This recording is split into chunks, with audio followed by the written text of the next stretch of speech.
Olá, tudo bem? Sejam muito bem-vindos a mais um episódio do podcast Questão de Ordem da OAB de Caxias do Sul. Hoje nós temos dois convidados muito especiais. Nossa temática será a ESA e os novos desafios dos direitos das famílias. Esta atividade e o podcast é um patrocínio da R Master Sul, assessoria documental, a quem desde já agradecemos muito a parceria que tem se estabelecido. E no dia de hoje tenho me ladeando doutora Patrícia Montemeso, que é secretária adjunta da OAB de Caxias do Sul. Muito bem-vinda ao nosso podcast da ESA, doutora. Temos também o doutor Prá, promotor de justiça da nossa cidade, que nos acompanha de forma presencial. E de modo virtual está aqui conosco o doutor Rolf Madaleno, nossa grande referência na ESA e também no direito das famílias. Sejam todos muito bem-vindos. Doutora Obrigado. Patrícia, já lhe passo de imediato a palavra para dar as boas-vindas. Olá a todos e a todas que nos escutam, nos assistem. É uma satisfação poder dividir a mesa aqui com profissionais tão renomados, tão importantes, para falar sobre esses dois temas, né, que são tão caros para a advocacia. A nossa escola, né, que assim como as outras carreiras jurídicas, a advocacia também tem a sua escola, a ESA, e também para falar um pouquinho sobre alguns temas ligados ao direito das famílias. Obrigada, agradeço, né, o convite por ladear contigo essa tarde e também a presença dos nossos convidados. Doutor Prali, passo a palavra para dar as boas-vindas aos que nos escutam. Olá, obrigado Fernanda, obrigado doutora Patrícia. Agradeço a oportunidade de estar aqui falando com a comunidade caxiense, comunidade da Serra, com os nossos advogados em gerais que vão ter acesso a essa gravação. Para mim é uma honra estar no evento junto com o professor Rolf Madaleno, que é nossa referência, né? E estamos aqui sempre nessa ideia de colaborar, de poder divulgar um pouco o direito das famílias, né? Debater temas modernos, temas antigos que voltam, né? Sempre com o intuito de ajudar a nossa advocacia, ajudar o Poder Judiciário, ajudar a justiça como um todo. Certamente será um momento muito produtivo. Dr. Rolf, lhe passo a palavra para dar as boas-vindas aos nossos ouvintes. Muito obrigado. Bom, da minha parte também estou muito feliz, contente pelo convite, porque sempre é excepcional se ter uma oportunidade de falar em especial para os advogados e as advogadas ou a comunidade em geral de Caxias do Sul, e gostaria então de parabenizar a OAB de Caxias do Sul por essa iniciativa, por esse trabalho, por esse meio de comunicação extremamente importante, porque isso inclusive conecta diretamente com o propósito também da escola, da ESA, que é de sempre que possível levar o melhor e a maior quantidade de informação. E aí, então, o meu contentamento também, porque estou aqui na companhia da doutora Patrícia, da doutora Fernanda e do doutor Prá, com quem, então, vou dividir aqui este momento singular. Um abraço a todos que nos acompanham e estou aqui à completa disposição. Eu vou começar, então, já com as provocações, Dr. Rolf. Conte a mágica de conciliar a agenda, advocacia, ESA, docência. Como é que o senhor faz para dar conta de todas? Aí a gente já começa a aprender um pouquinho também. Pena que é só a voz, porque se olhassem também a imagem, viria que o meu rosto é vermelho, já marcado exatamente pelo estresse. Eu não sei, eu honestamente não sei, porque eu realmente concilio, tenho os livros também que eu escrevo, né? E agora integro a comissão da reforma do Código Civil, e sem falar no escritório em si, que já me ocuparia todo o tempo de que dispõe. Um pouco de organização, sem sombra de dúvida. E acho que também o que ajuda bastante é a objetividade, ou seja, tem que ser feito e será feito no tempo que pode ser feito. Isso acho que é fundamental. Então, não há lugar assim para vacilo, né? Para ficar oscilando entre essa ou aquela solução. Tem que ser objetivo, informar, fazer, cumprir o que tiver que ser feito. Até porque nós todos, advogados e advogadas, de um modo geral, né, trabalhamos com prazos que são peremptórios, que talvez esta tenha sido a maior lição da minha vida. Ter aprendido já quando iniciei, 45 anos atrás, a respeitar os prazos. Então, prazo é prazo, os efeitos do descumprimento são nefastos, de modo que a gente se acostuma a cumprir. as obrigações que são pontuadas e controladas e as que são por nós, né, desenvolvidas aqui no âmbito pessoal, que são então as atividades outras que não têm o controle do prazo, mas o prazo, de certa forma, também é controlado por aqueles que encomendam para a gente determinadas obrigações, como escrever livros e assim por diante. Eu não sei como consigo, talvez num próximo encontro aqui meu rosto esteja mais vermelho ainda, então faremos uma comunicação visual também. Mas o senhor está muito bem, Dr. Rolf, estamos lhe vendo aqui, o senhor não nos vê, mas nós lhe vemos, o senhor está com uma aparência muito boa, apesar de acumular tantas atividades. Bom, que bom, muito obrigado. Então, eu me animo mais aí com o diagnóstico. Mas nos dá uma certa inveja, doutor, vou lhe interromper, mas é que nós estamos vendo os seus livros também ao fundo. Então, veja que o senhor está ostentando aqui. A sua biblioteca é invejável aí atrás. Muito obrigado. O livro foi uma coisa que eu sempre adquiri já ao tempo de estudante, com um objetivo, né? Eu sempre tive o objetivo de um dia escrever livros e eu, quando fosse escrevê-los, não sair da minha biblioteca, não ter que me deslocar para outras bibliotecas para ter que pesquisar. Então, isso sempre fiz, sempre gostei de livros, sou meio refratário à internet, a pesquisa pela internet, então eu tenho um volume bem considerável de livros e todos os livros que eu escrevi, e não foram poucos, todos eles, toda a bibliografia está aqui comigo, é decorrente dos livros que eu tenho. Que coisa linda, que coisa linda. É muito legal de saber. Às vezes tem essas gravações, né, aqueles painéis atrás de livros, de nota que é fake. Aqui são livros reais, livros, né, tangíveis e lidos também, o que é mais legal, porque às vezes tem muitos livros só na estante, né? É só uma parte dela, porque são 9.000 livros, né? Isso aqui atrás de mim é só uma parte dos... Eu estou ilhado aqui, tem livros de todos os lados. Aqui, nesta sala, é só direito de família e sucessões. Provavelmente eu tenho a maior biblioteca no Brasil de livros de direito de família e sucessões, porque tem livros de todas as partes do mundo, ou de boa parte dos lugares do mundo. Não falo isso por exibicionismo, falo isso apenas como, quem sabe, uma forma de motivação, porque o aprendizado constante e quanto mais amplo que se possa comparar direito daqui com direito de acolá, eu acho que tudo isso ajuda a boa formação de qualquer um que esteja nos ouvindo e que goste do que faz e se atua, melhor dizendo, no direito de família e das sucessões, vai entender ainda muito bem o que eu estou dizendo agora, neste momento. Desculpe se lhe interrompi, doutor Prata. Certamente. É bacana porque há uma efetiva comprovação da construção do conhecimento. Essa sua imagem, junto com a sua fala, nos demonstra isso. E aí o senhor falou, né, da reforma do Código Civil. O senhor pode nos contar um pouquinho como está esse desafio, o que esperar, como tem sido, para que a gente já tenha esse spoiler do trabalho tão dedicado e comprometido que está sendo feito?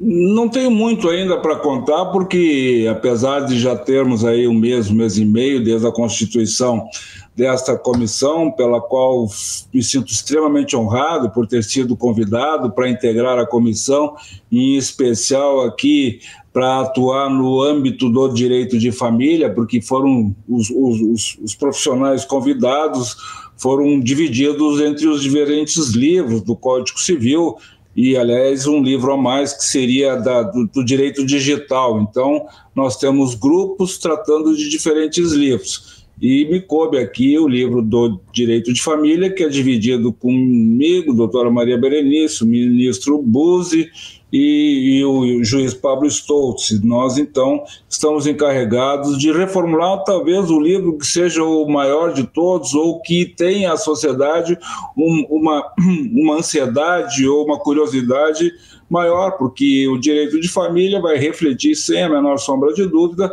na vida de toda a sociedade, um pouco mais do que o próprio direito das sucessões. Mas provavelmente, talvez uma das coisas que eu possa adiantar é que provavelmente se reconhecerá a possibilidade de adotar a nível de pacto antenupcial ou de contrato sucessório a renúncia de herança concorrente ou a renúncia recíproca de herança concorrente. Isso me parece extremamente relevante, porque todos nós fomos escolhidos de surpresa quando o Código Civil de 2002 estabeleceu que o cônjuge sobrevivente, ou depois o companheiro também, seria herdeiro concorrente dos bens particulares daquele que faleceu.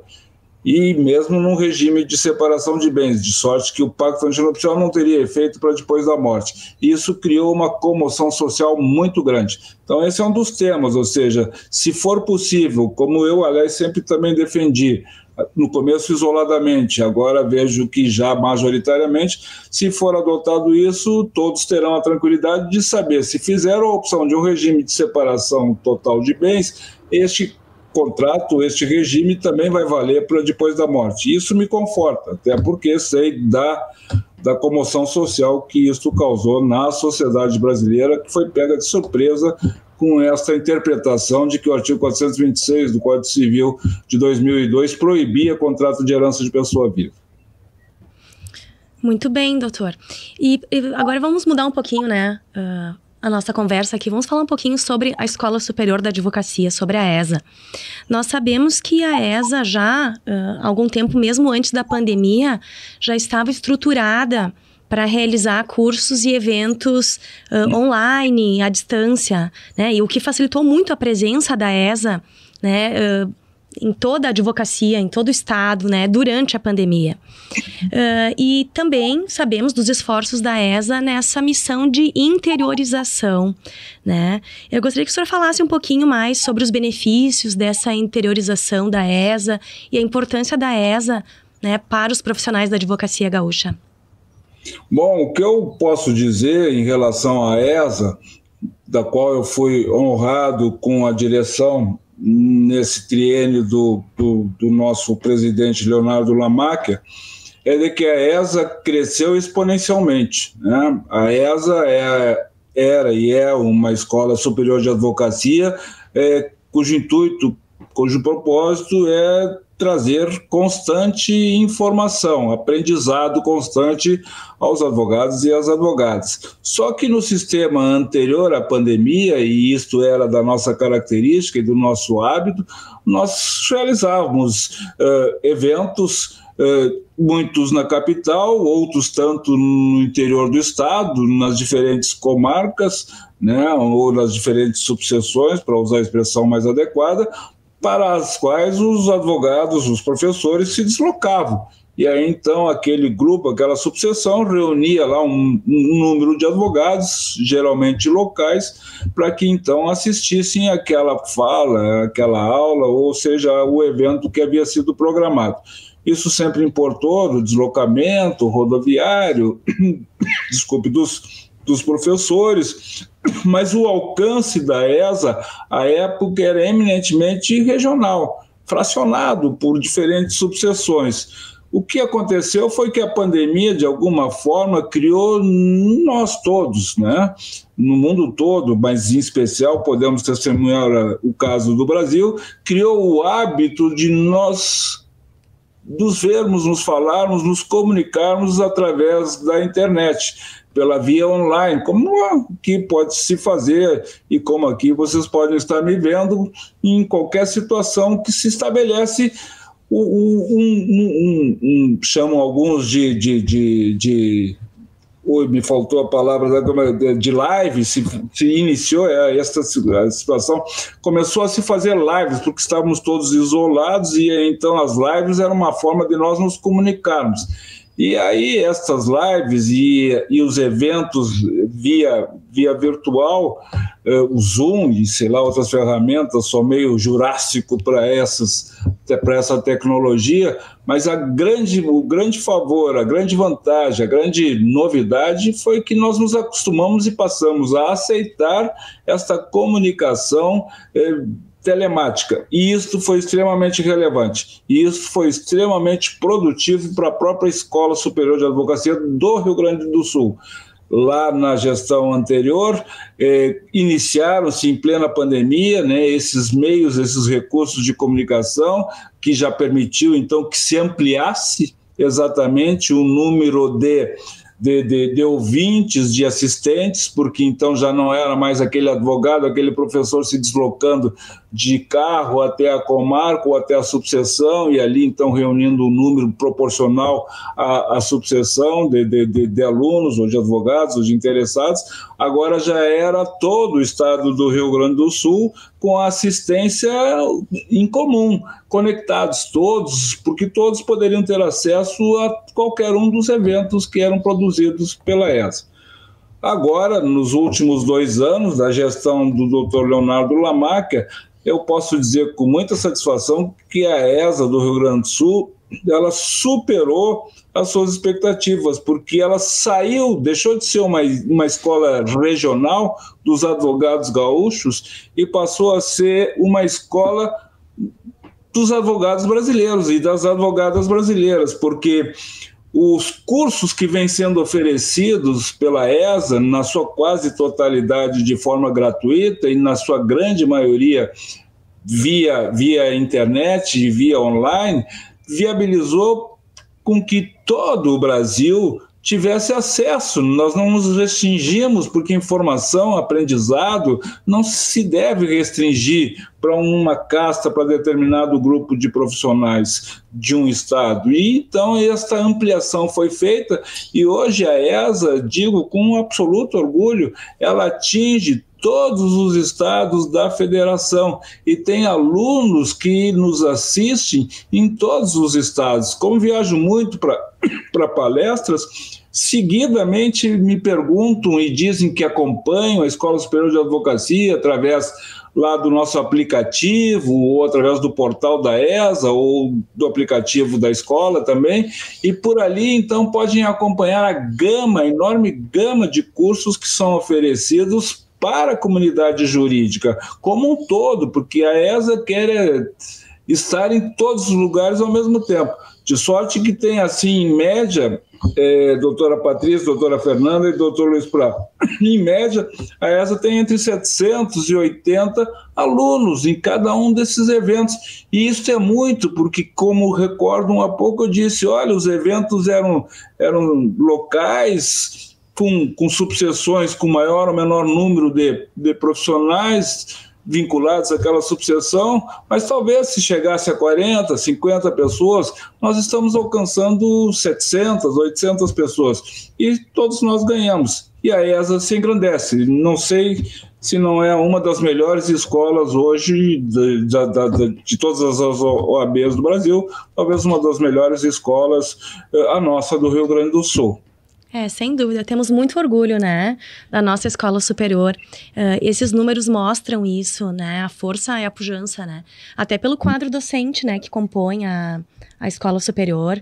E a gente percebe realmente essa desmistificação, né, do ensino à distância e talvez até a mudança do perfil, né, dos profissionais da advocacia, né, doutora Fernanda? A própria pluralidade das pautas que são tratadas. Não sei, doutor Prácio, o senhor já é um consumidor, um aluno da ESA, se já conhecia? Eu não sou um consumidor, até eu ainda sou um pouco refratário, sou meio dinossauro, ainda sou meio, eu gosto da coisa presencial, não sou acostumado a assistir palestra. É claro que para atualização, a gente sempre é uma ferramenta fácil, porque ainda que você não assista online, você sempre tem, via canais de acesso, informações todas. Qualquer matéria que você vai buscar uma palestra do Dr. Rolf ou de outras, né? Está tudo na internet, bem dizer, tudo não, mas boa parte tá. Então, isso facilita muito o nosso aprendizado, a nossa atualização, né? Então, assim, às vezes o profissional, não tenho tempo para me atualizar, não sei o quê.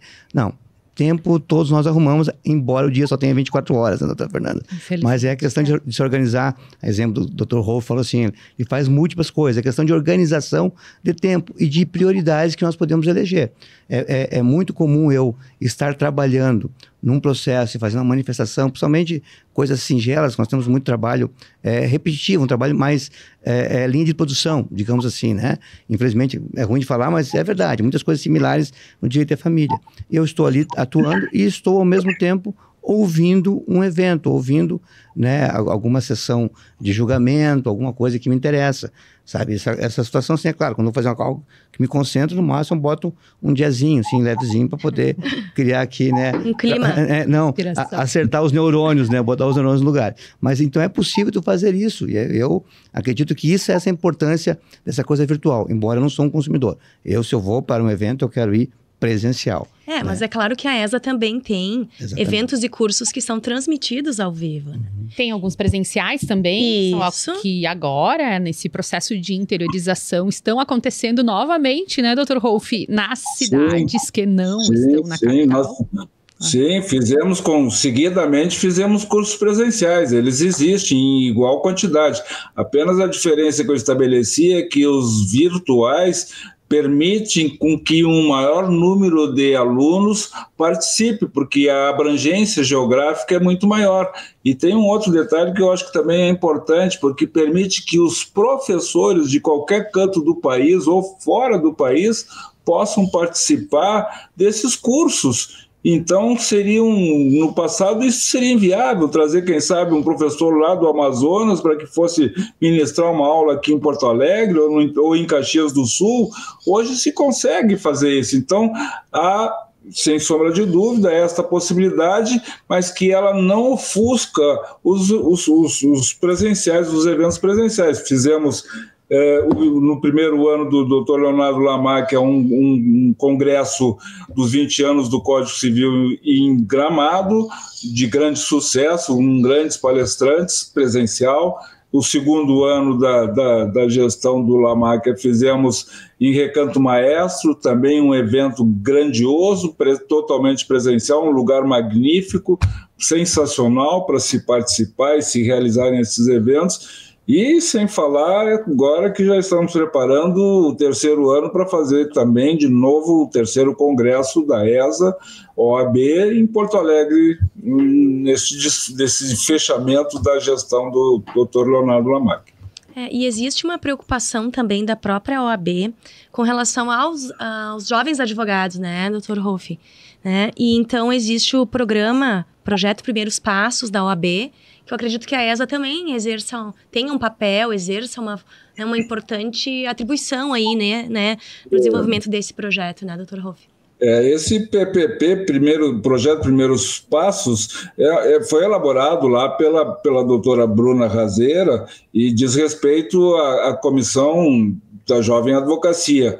A participação da ESA é no sentido de que vários ou todos os cursos que porventura sejam pagos para este programa Primeiros Passos são fornecidos de forma gratuita, ou seja, entrega aprendizado, conhecimento aos advogados iniciantes para que eles possam também aqui, sem custo algum, né, acompanhar aí a evolução do direito, recolherem os conhecimentos das aulas que são ministradas. Isso também é extremamente importante, de uma parceria da comissão do jovem advogado com a Escola Superior de Advocacia. É muito bonito esse projeto Primeiros Passos, porque faz toda uma acolhida ao profissional que inicia. E aí, ouvindo o Dr. Rolf, veio aqui, né, a inquietude para o Dr. Prá, o senhor que está já há alguns anos à frente dos trabalhos na vara de família aqui de Caxias, em uma das varas de família aqui de Caxias. O senhor tem observado mudança, não só no comportamento, mas na atuação dos profissionais que chegam? Como é essa sua leitura? Sim, eu vejo assim que o direito de família, ele está em nós desde que nascemos, né? Então, todos pensam no direito de família independente, todos estão sujeitos ao direito de família independente de qualquer relação negocial que se possa fazer. Né? Desde a concepção já estamos inseridos em eventual direito sucessório. Ao nascermos, nós temos aí toda uma gama de direitos e aí deveres dos pais. Então, a gente não estabelece nenhuma relação, mas está inserido no direito de família. E com base nisso, muitos advogados, os advogados iniciantes, é bem comum, todo mundo sabe direito de família. E é bem normal o advogado iniciante ou aquele generalista fazer direito à família, tá? Mas com o aumento das relações, as diversas múltiplas relações de família hoje em dia que se reconhece, o direito de família já não é mais esse direito tão comum, né, tão de tábua rasa, que era tratado outrora como, todo mundo faz família. Hoje o direito de família está exigindo, sim, uma especialização. E os novos profissionais que estão chegando, os novos advogados, eles vêm muito bem. Eu gosto dos novos advogados. Tá? Gosto dos novos advogados, assim, que eles vêm normalmente com uma boa formação de direito de família, com conhecimento em relação aos novos temas. Pelo menos acho que nas faculdades normalmente são, até porque são inquietantes quando se fala uma guarda compartilhada, uma alienação parental, ou uns alimentos compensatórios, como nós vamos falar aqui daqui a pouco, são temas novos que inquietam e que essa jovem advocacia, ela vem conhecendo, porque ela consome doutrina, ela consome jurisprudência. É claro que a velha advocacia, que às vezes não se atualiza, essa é mais problemática do que essa jovem. Então, eu separo. O jovem advogado é tranquilo, talvez ele tenha um pouco de inexperiência em sala de audiência e tal, mas ele se prepara para aquele momento, né? E é claro que é bem melhor trabalhar com um especialista. Quando lidamos com advogados familiaristas mesmo, é muito mais fácil. A gente verifica se é possível acordo, o acordo vai sair naturalmente no andar da carruagem. Se não é possível, bom, a sentença vai sair, mas também tem os pedidos adequados, tem o pedido de prova, né, pertinente, não há às vezes pedidos fora do contexto do processo, sabe, que alguns advogados colocam. Infelizmente, vocês aqui têm toda uma gama de cursos, mas vocês sabem que nem todos consomem esses cursos, tá? Estão à disposição de forma gratuita, mas não consomem, né? Então eu vejo a jovem advocacia bem encaminhada para o direito de família. Até porque o direito de família ele tem esse calor, essa coisa de interesse, tá? Os temas são palpitantes.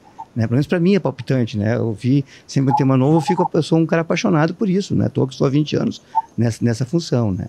Então... É o direito da vida, né? O doutor Prá falou que, né, na verdade, nós vivemos o direito de família. Uma vez um aluno me falou que o direito civil é o direito da vida real, mas o direito de família é o direito da vida, então, diria eu, né? Porque nós vivemos em família, né? Exatamente. Independente de qualquer relação negocial, a gente está inserido no direito de família o tempo todo. A gente já nasce no direito de família. Né? E apesar de parecer uma área tradicional, ela é a que mais demanda de mutações. Porque essas relações familiares, como o senhor bem pontuou, ao longo dos anos se modificou, mas recentemente teve muito mais. Né? Tiveram muito mais modificações sociais que interferem na organização da família, própria questão não só de subsistência, mas quem faz parte da família. Sim. E a partir... Conceito de família, né? Exato. Conceitos de família que são múltiplos, né? A composição. Exatamente, a composição. Cada vez mais diversa, né?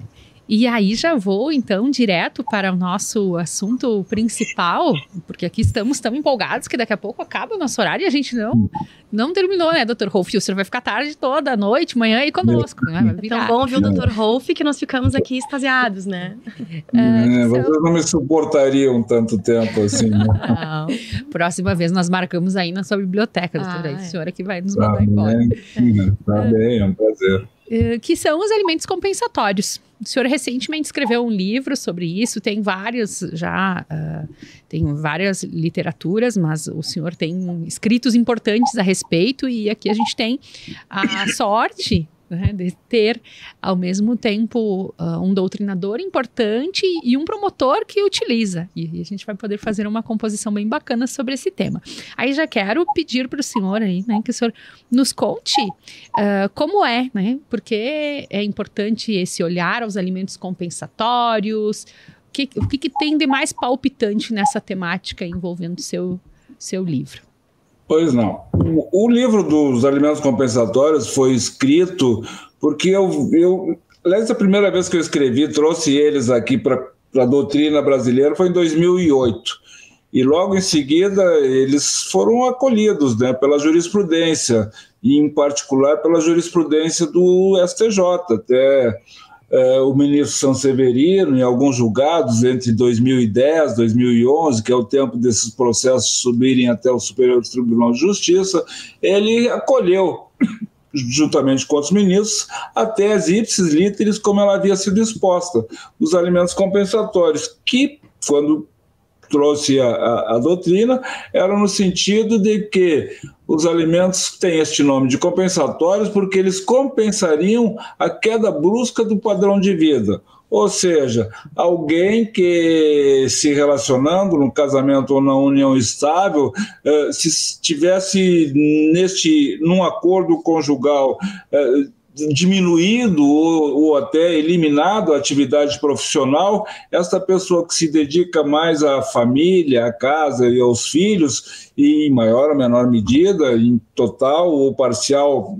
dedicação, esta pessoa não teve ao longo do casamento as mesmas oportunidades do outro que se dedicou 100% à atividade profissional e claramente pôde evoluir, porque estava acobertado lá pela retaguarda do outro cônjuge que ficou lá cuidando da família como um todo. E, de repente, esse casamento termina 10, 15, 20, 30 anos depois, e aquele cônjuge que não teve as mesmas oportunidades não conseguiria, mesmo que trabalhasse, não conseguiria manter aquele padrão de vida ao qual foi acostumado, exatamente por este arranjo feito entre eles. E este era o propósito, então, dos originários alimentos compensatórios, compensar a queda brusca do padrão de vida. E até deve-se dizer, a bem da verdade, que esses alimentos compensatórios nasceram na Alemanha, na França, na Espanha e se espalharam por toda a Europa, vieram aqui para a América do Sul e são praticados, inclusive, com previsão de lei na quase maioria dos países. Não temos legislação a respeito deles no Brasil ainda. Talvez esta revisão que está sendo feita, eu já apresentei um projeto para incluir os alimentos compensatórios nesta reforma do Código Civil. Enquanto isto não acontece, estes alimentos compensatórios são construção única, exclusivamente da doutrina e da jurisprudência. O que aconteceu, e é bom que se explique isso, e é por esta razão que eu então escrevi este livro recentemente, o que aconteceu é que o Tribunal de Justiça do Rio Grande do Sul lembrou da Lei 5.478, que é a Lei dos Alimentos, cujo artigo 4º, parágrafo único, a Lei da Pensão Alimentícia previa ali nesse dispositivo, nesse parágrafo único, que, além da pensão alimentícia, o cônjuge que fosse casado pelo regime da comunhão universal, que era o regime legal da década de 68, quando foi feita esta lei, teria direito a uma parte da renda bruta, dos bens comuns. Ou seja, independentemente da pensão alimentícia, teria também direito à parte da renda dos bens comuns.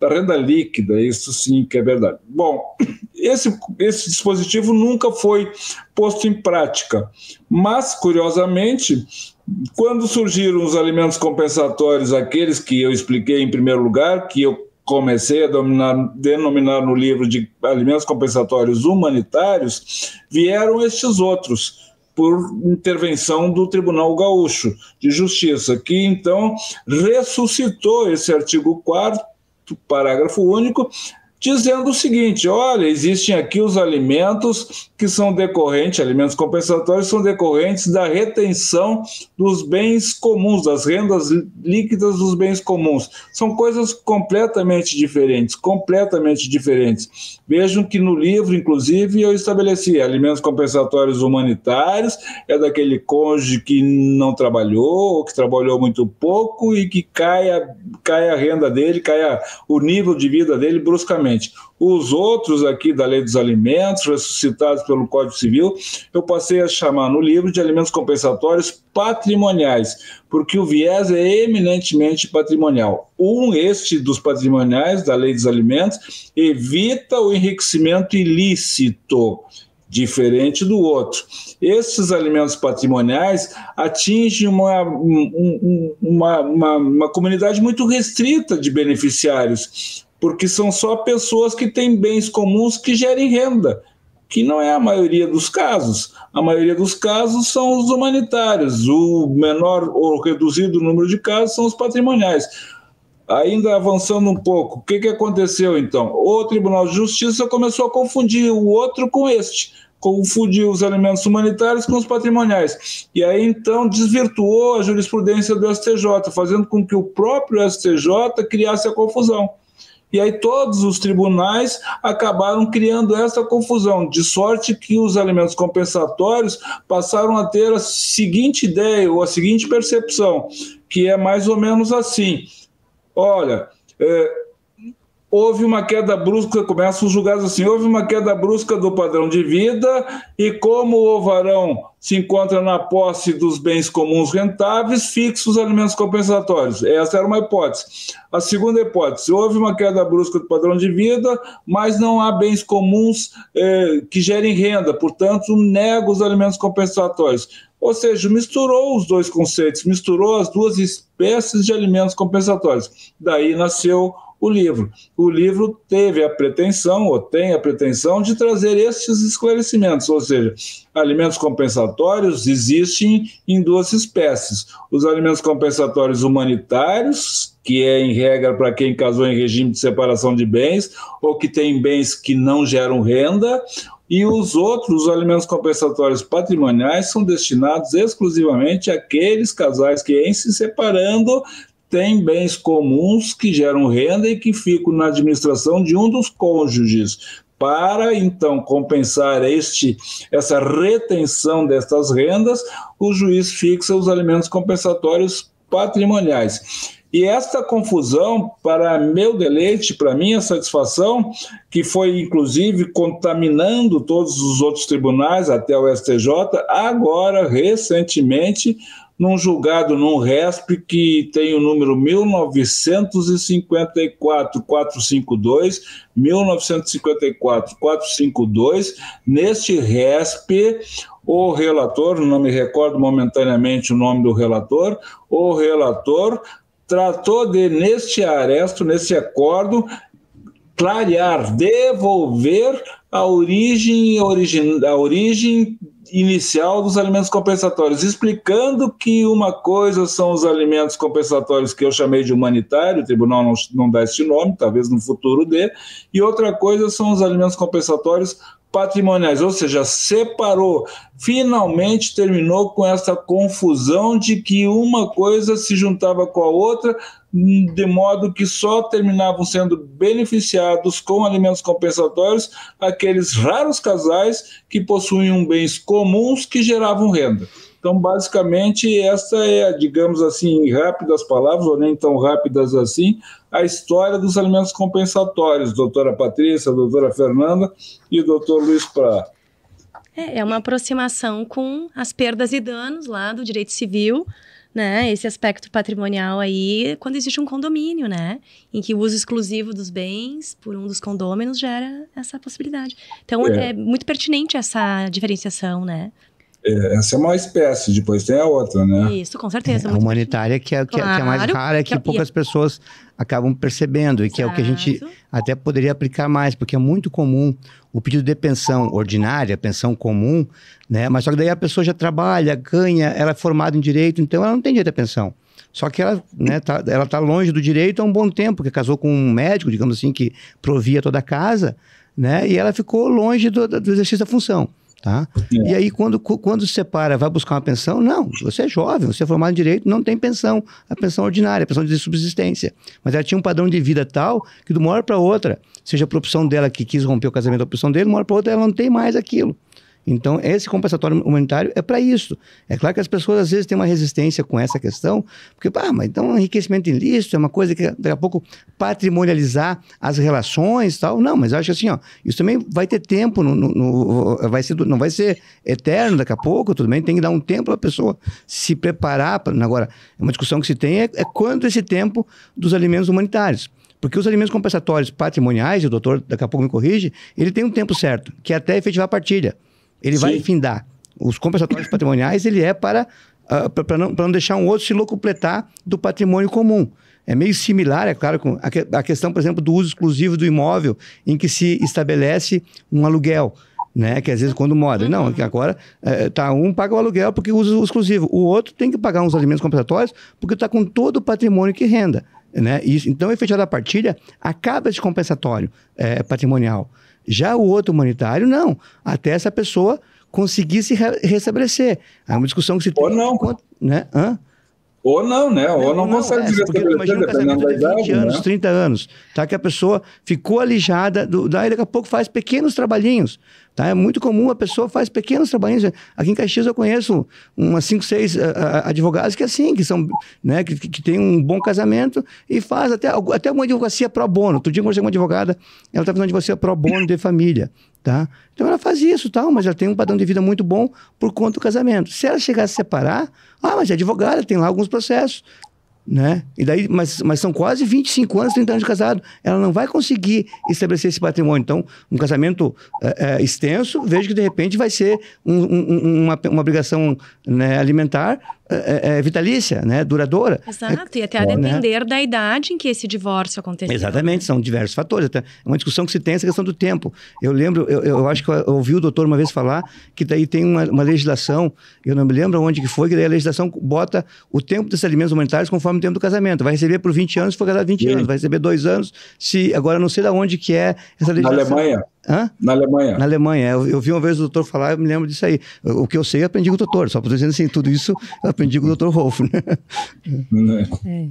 Eu ia lhe perguntar exatamente nessa linha, doutor Prá, se nas ações em sala de audiência e nos processos é um tema polêmico? É muito polêmico a questão do compensatório. O compensatório humanitário eu nunca vi. Nunca vi ser aplicado. O compensatório patrimonial é um tema polêmico, até porque começa a questão de quanto que é mesmo o rendimento. E aí começa a discussão contábil que a empresa está falida o tempo todo, né? Tu vai atrás aqueles balancetes contábeis que a empresa não dá... Faturamento zero. Não sabe como é que ele quer manter a empresa, sabe? Porque ele não dá a empresa para a mulher. Mas a empresa é quebrada, mas ele quer manter, né? Então, o quanto de estabelecer essa obrigação alimentar. Mas, normalmente, quando o juiz tem sensibilidade, verifica, consegue ser bem assessorado por, de repente, contadores, estabelece um valor de alimentos, normalmente o que acontece é isso, resolve a partilha. É uma coisa assim que é um start, normalmente start para resolver a partilha. É meio similar, quando está um morando lá, a mulher saiu de casa com os filhos, ficou o cônjuge varão, né, morando na residência. Estabelece um aluguel, resolve a partilha. Claro, eu digo assim que existe aqueles que não se resolvem nunca, mas porque é realmente uma espécie de pressão. Tu vai trabalhar, mas tu vai ter que pagar o direito dela. Ela tem esse direito dessa renda. Ela ou ele, ao contrário, claro, pode ser também uma mulher empresária casada com um homem. Só a gente fala que é o mais comum, infelizmente, a sociedade nossa ainda é, né, bem masculinizada nessa questão de tocar empresas, né? Então, assim, normalmente é o que se vê é a mulher e o homem tocando a empresa. Então, quando ele vê pagando, vou ter que trabalhar e pagar a pensão para ela. Não, então vamos resolver isso, vamos pegar e dar a partilha, aí normalmente se resolve, se vem logo depois, né, isso facilita eventual composição posterior. Claro, agora falando um pouco como advogada, né, realmente às vezes é o que a parte precisa para aceitar, às vezes até a orientação do advogado em concordar com uma conciliação. Porque percebe que o juiz da causa já reconheceu ali o direito da parte adversa, ainda que parcialmente, né? Então isso acaba realmente sendo um estímulo, muitas vezes, para a conciliação, né? E agora, puxando um pouquinho para a ESA, voltando, mas que tem tudo a ver com a nossa fala, como é importante a interdisciplinariedade para demandas independente da área, e aqui nos alimentos compensatórios a gente verifica, né, essa necessidade de conhecimento de outras áreas, não só para fazer, mas para justificar contabilmente, para identificar onde podem ter as falhas ou não. O que até pouco tempo seria uma conversa um pouco estranha e teria muita resistência por parte dos profissionais do direito a aceitar esta necessidade de buscar em outras ciências para fazer um processo judicial. Existe aquela linha de produção que a gente fala de processos muito comuns que tu toca, e existe aqueles processos que tu tem que parar. Opa, tema novo, alimentos compensatórios, vou ter que ler, vou ter que ver que bicho é esse, né? Daí tu tem que demorar um pouco mais. Mas, de qualquer sorte, eu lhe digo, a segunda vara de família aqui de Caxias realmente é rápido. Eu acho que as doutoras vão concordar comigo, né? Até demais, às vezes. Vamos. Sim, concordo, mas tem coisas que independem de nós. Da vontade. Independe do advogado, do promotor, do juiz, e os processos andam devagar. E aí, tem possibilidade de revisar esses alimentos, doutor, quando eles são fixados aí em sede liminar? Existem norteadores para essa possibilidade de modificação? Existe. Eu acho que a informação principal é de que não se trata de pensão alimentícia, se trata de uma indenização. tanto os humanitários como os patrimoniais, né? Recordando que tem destinações, propósitos completamente diferentes, mas ambos guardam de igual, de semelhança, o fato de que eles estão indenizando determinadas situações. Os humanitários indenizam a entrega em maior ou menor medida das atividades domésticas, e isso, então, dependendo do tempo de duração da relação, pode fazer com que o cônjuge que ficou em desvantagem financeira nunca consiga pagar ou recuperar o campo de trabalho, porque já está em idade avançada, e aí esses alimentos compensatórios humanitários podem ser vitalícios, né? E aí vem o detalhe, a resposta, bom, esses podem ser revistos só para reduzir, porque o que eles estão compensando, os humanitários, é a queda brusca do padrão de vida que eles viviam ao tempo em que terminou o casamento, para que essa pessoa não caia bruscamente no seu padrão de vida. Por isso tem que ser requeridos logo em seguida, com o próprio divórcio. Se ela já se acostumou com um novo padrão de vida, talvez então nem caiba mais, né, porque caducou desse direito. Então, quando eu indenizo o padrão de vida para que possa ser mantido, porque com os recursos dela, de advogada, com poucas causas, ela não vai pagar aquele padrão, então eu indenizo de forma vitalícia ou não, dependendo do caso a caso. O fato é que, por exemplo, os ingleses fizeram um estudo e descobriram que alguém que deixou de trabalhar para voltar a trabalhar alguns anos depois, ele precisa no mínimo de 10 anos de tempo para restabelecer aquele estágio em que ele parou, né? Então, se eu iniciei minha advocacia e parei, eu vou precisar de 10 anos para voltar naquele estágio de início. E aí, então, não tem nada a ver com, por exemplo, os alimentos transitórios, que é outra curiosidade. Dizem para nós aqui, não tem previsão de lei para os alimentos compensatórios. Bom, mas também não tem previsão de lei para os alimentos temporários, transitórios. E os dois são praticamente aceitos. A dificuldade que, infelizmente, precisa ser superada é de reconhecer o direito aos alimentos compensatórios humanitários, porque essa é a grande parcela das mulheres que ainda abrem mão do seu crescimento profissional para se dedicarem à casa, ao marido e aos filhos. E isso, então, desses alimentos compensatórios humanitários, de certa forma, eles substituem a pensão alimentícia que já está praticamente eliminada entre casais. Então, este foi o movimento na Europa. Os alimentos compensatórios, que eu chamo aqui de humanitários, nasceram para substituir a pensão alimentícia. Por quê? Porque a carta política dos países de lá, assim como a carta política do Brasil, reconheceram a igualdade formal e a igualdade que é apenas formal até os dias de hoje, e por conta desta igualdade eliminaram a pensão alimentícia. É jovem, tem saúde, pode trabalhar. Então, atrás dessa política, vieram os alimentos transitórios. Mas a Espanha, a França, a Alemanha, todas viram que isso era um problema, porque a igualdade formal não era o mesmo que a igualdade material. Então, compensaram essa igualdade material, que ainda é utópica. E aí, esses alimentos humanitários abarcam a grande maioria das pessoas. Mas os dois têm caráter de indenização, e esse primeiro pode ser revisto só para reduzir, e o segundo, os patrimoniais, não pode ser revisto. Por quê? Porque os bens que compensam a retenção dos lucros, o que está sendo compensado são os bens existentes ao tempo em que eles se separaram, são os bens do casamento.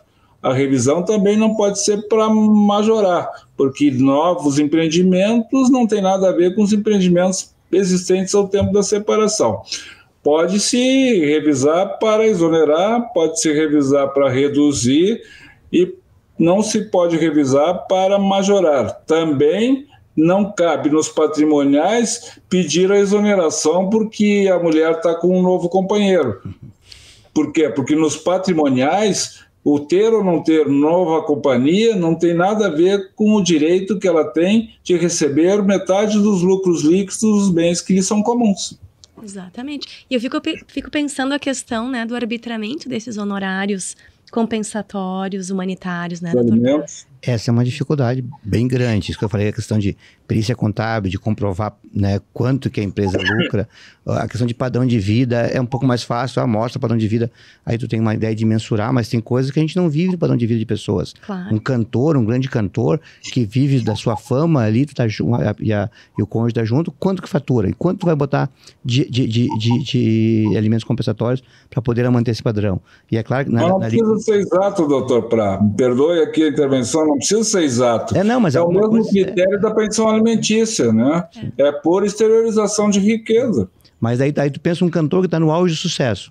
Ele tá, daí tu vai lá e estabelece 100 mil. Depois ele perde sucesso, por isso que ele revisiona para baixo. Aí ele perde a revisão perde a revisão. Ao contrário, quando eu tô com ele tá mediano, dá 10 mil. Daqui a pouco ele estoura. Eu sinto muito, ele estourou por questões, até por ter separado de repente, né? Ele daí estourou, né? Aí mas aí, como eu disse antes, não majora, porque eles não podem ser majorados. Vai pagar o padrão de vida que existe. O doutor falou, dentro dessa concepção. Agora, eu dou uma discordadinha pequena, e na minha pequeneza aqui, na questão da possibilidade de revisionar para mais, mesmo os patrimoniais, quando, por exemplo, a mesma empresa que a gente tinha, ela não faz novos negócios, mas começa a faturar o mercado de commodities, coisa assim, daqui a pouco melhora a questão de ações, de mercado, daqui a pouco haveria uma possibilidade, sabe assim, ó, não é outro negócio, é o mesmo negócio que de uma hora para outra se valoriza por questões de mercado. Então, acho que haveria essa possibilidade. Eu nunca vi, mas eu vejo sim, e discordando, o direito é também o crescimento, né, a partir do debate,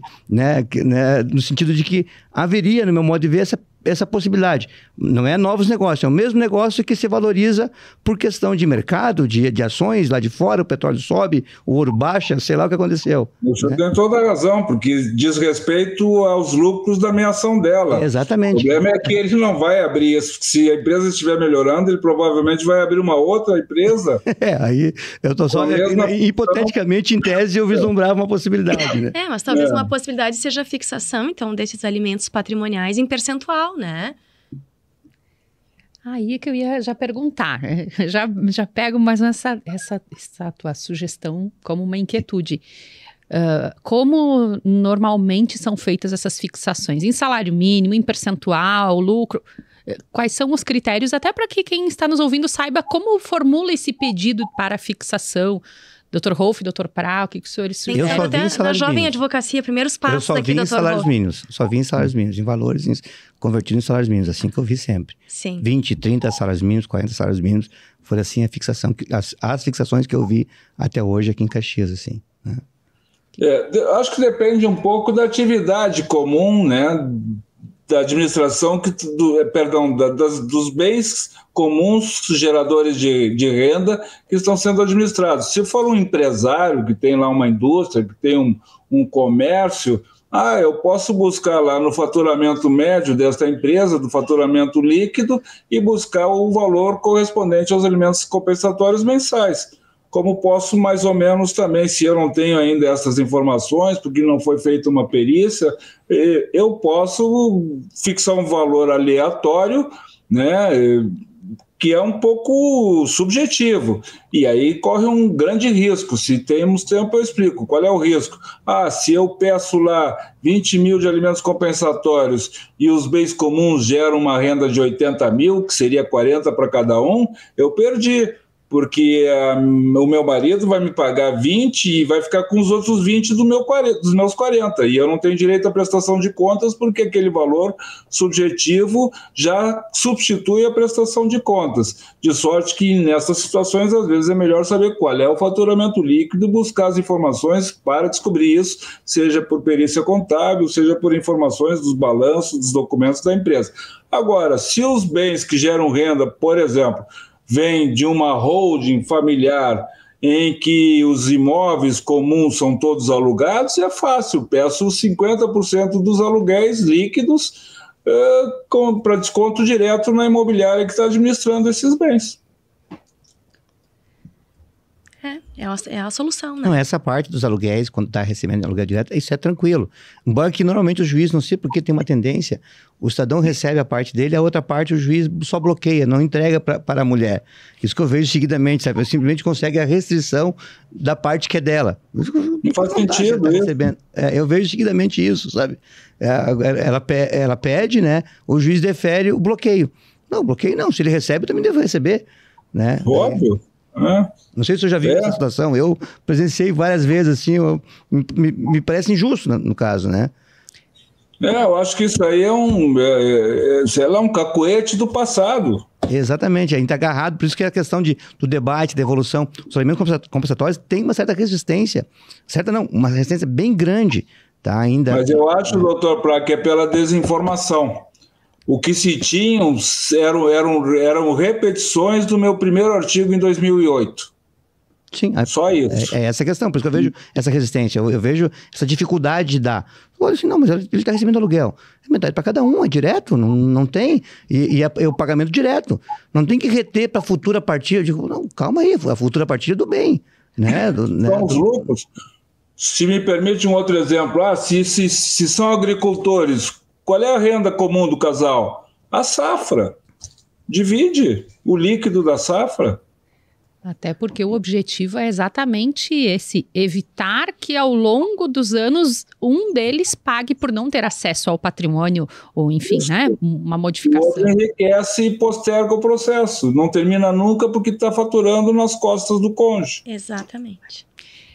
O estímulo... Então é profilático. A partir da fixação, a mesma fixação abaixo, assim, né, talvez não tão perfeita, tá? Só a fixação, o outro já dá aquela chacoalhada e já começa a pensar em mudar, sabe? Essa experiência ajuda para chegar num acordo, né? Ele já começa a lutar para, não, vou ter que, porque eu não vou pagar pensão, porque dentro da concepção, ele está pagando pensão para ela. Tá? Não é pensão, como o doutor mesmo disse, é diferente de pensão, mas na concepção do leigo, ele está trabalhando lá que seja colhendo uva, né, fazendo todo o trabalho e tem que pagar pensão para ela, não faz nada e ganha só dinheiro.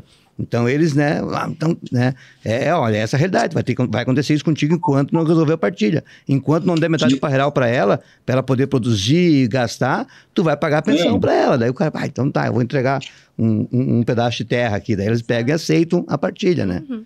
É a mesma dificuldade que a gente observa com as mulheres que trabalham.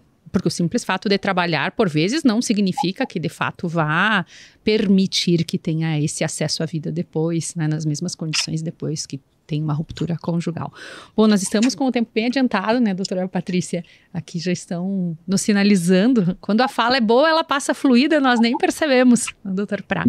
E aí, para finalizar, gostaria de pedir que os nossos convidados deixassem uma mensagem para quem nos acompanha em relação não só a essa temática específica, mas aquilo que vocês queiram deixar para os nossos ouvintes, em especial os advogados da nossa subseção. Não sei quem quer começar dos convidados?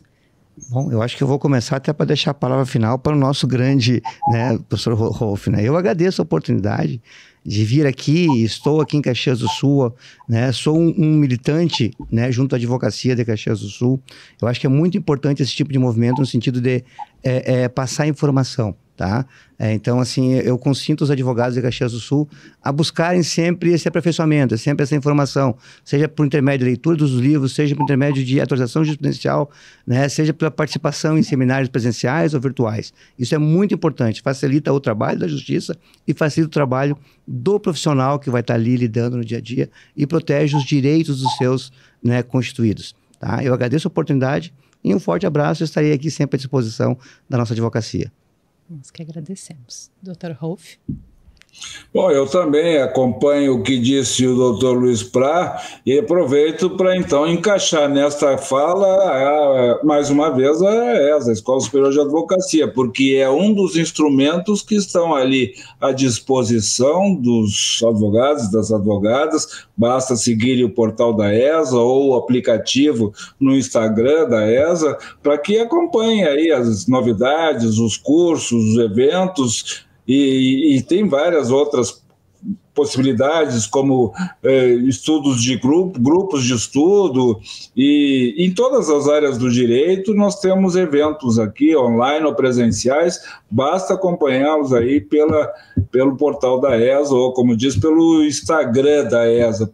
Vale muito a pena, não vão se arrepender, e é uma contribuição belíssima para o aprimoramento da nossa atividade profissional. E agradeço o convite e a oportunidade que me deram de participar desse podcast da OAB Caxias do Sul, na bela companhia de Patrícia, Fernando e Prá. Nós que agradecemos, doutora Patrícia.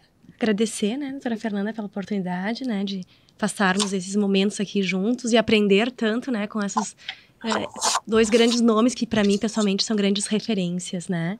Muito obrigada, foi um grande prazer. Bom, também agradeço a companhia, uma hora muito produtiva com um conteúdo que certamente engrandecerá todos que estiveram aqui. Saímos com muito mais do que chegamos.